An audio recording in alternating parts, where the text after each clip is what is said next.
With the April update on April 12th in Destiny came Prison of Elders. Back. Back and better than ever.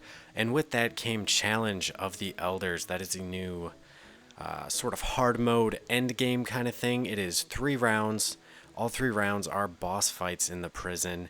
And the third round is a little bit trickier than the first two. It is a lot higher light level. It is a pilot servitor fight, and this week the modifiers were grounded with small arms, so primary weapons do more damage and don't jump. And there's a precision kill bonus for points, so you're going to want to get precision kills. I will go through and show you guys the setup.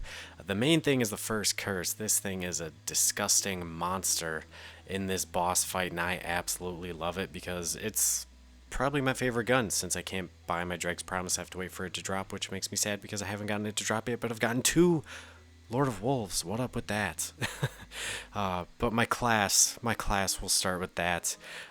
Definitely want Gunfighter on. I use Golden Gun, not on ads. I use it to get extra damage on the boss because it is kind of difficult to pay attention to the ads and the boss while whittling down his health while not dying by ads. This just gives me a little more breathing room, get a little extra damage on him. And as for other perks, not too important over here. I do like to run Path Unknown with Way of the Fearless to max out my armor because I was kind of a low light going into this. I was only 317. I believe the recommended for this round is 330, I want to say. That's pretty high. It's definitely up there. But Gunslinger's Trance, precision kills increase weapon stability, stacks up to 3 times. All we're doing is precision kills, so Gunslinger's Trance is almost always up. And Chain of Woe, precision kills increase reload speed, and that stacks up to 3 times. So between the two, we're getting stacks that will increase our stability and reload. And the first curse has great stability, but that just makes it that much more of a laser beam death machine. And the Chain of Woe goes hand in hand with my hand cannon reloading gauntlets, because the reload speed on this is quite atrocious, but I do love it. I run smooth ballistics. I don't think it'll matter really about the first column what you use. Triple tap is phenomenal for the boss. Triple tap lets you get a ton more, not a ton, I should say. Makes it so you don't have to reload as much, so you can get a lot better DPS on the boss. And I do use speed reload, so speed reload plus my gauntlets plus Chain of Woe. You're going to be reloading very, very quickly if all 3 of those are up, and even if they're not, you still have speed reload and the gauntlets, which are very, very helpful. But the first curse perk, first precision kill of the magazine refills it, granting bonuses to range stability until you reload.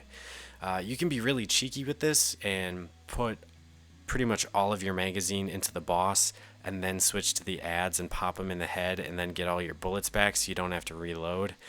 It's kind of hard to think about doing that though when you're in the middle of all the battling. And my special weapon, don't use, I just have it to keep my light up. My heavy weapon though, I use the sword.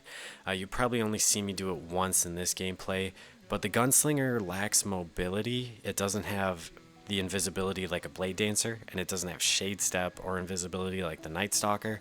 And sometimes you just got to get the fuck out of there, and you can't jump around everywhere because of grounded. So I used the sword to swing around, and it actually worked quite well. And here's the Celestial Nighthawk. This is how we get the extra damage on the boss man. 6 times Golden Gun. 6 times Golden Gun. It was great. I think it does like 28,000 to this boss. It's very helpful. It does a lot more. It does around like 40,000 to the other two, because you're closer in light level. But for lower light level, it did 28,000, which was honestly very helpful. This whole setup, this whole build synergizes quite well together. And plus, you'll be getting nothing but precision kills, killing ad after ad after ad. You're going to get your super quite a bit, which is very, very nice. And here is the magical, mystical hand cannon reloading gauntlets that pretty much universally amazing, saved my butt, and I love them. I love them more than I should. Not sure if I could be able to do this on my other classes. This is a very, very niche setup for very specific situations, and it worked out unbelievably well. I was not expecting to do this good. I definitely was not trying to get the high score. I just wanted to solo it and complete it, and I ended up with like 38,000 score, which was pretty damn cool.